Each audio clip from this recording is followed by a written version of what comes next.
Madam, যদি কেউ রাত্রিবেলায় চোখের মেকআপ না তুলে শুয়ে পড়ে তাহলে তার কি সমস্যা হয় এবং তাহলে তার কি করা উচিত?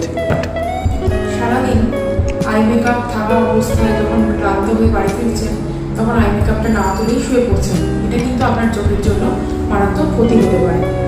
আপনার যেটা করা উচিত, কারণ হচ্ছে আই মেকআপের যে ক্ষুদ্র কণাগুলো থাকে সেগুলো আমাদের চোখের যে তৈল গ্রন্থি থাকে সেই গ্রন্থিগুলোকে আটকে দেয় বা ব্লক করে দেয়, মুখগুলো বন্ধ করে দেয়, যার কারণে চোখের আর্দ্রতা, যেটা আমরা ব্যালেন্স করে আমাদের এই তৈল গ্রন্থি, সেটা আর্দ্রতা কমে যায় এবং চোখ শুষ্ক হয়ে যায়, জ্বালা পড়া, জল পড়া, লাল হয়ে যাওয়া, এই নানান সমস্যার সম্মুখীন আপনি হতে পারেন।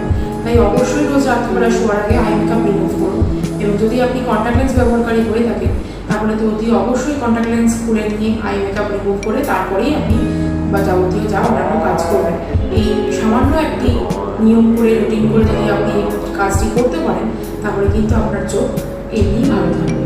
এছাড়াও যদি আপনি কখনো বারবার চোখ লাল হওয়া, জল পড়া, জ্বালা পড়া, চোখের পাতায় কোনো রকম ফোলা কিছু অনুভব করেন, ব্যথা অনুভব করেন, তাহলে পরে অবশ্যই যোগাযোগ করুন আই হেলথে। আমরা রয়েছি আপনাদের জন্য। যোগাযোগ করার নাম্বার 7003071196। নমস্কার।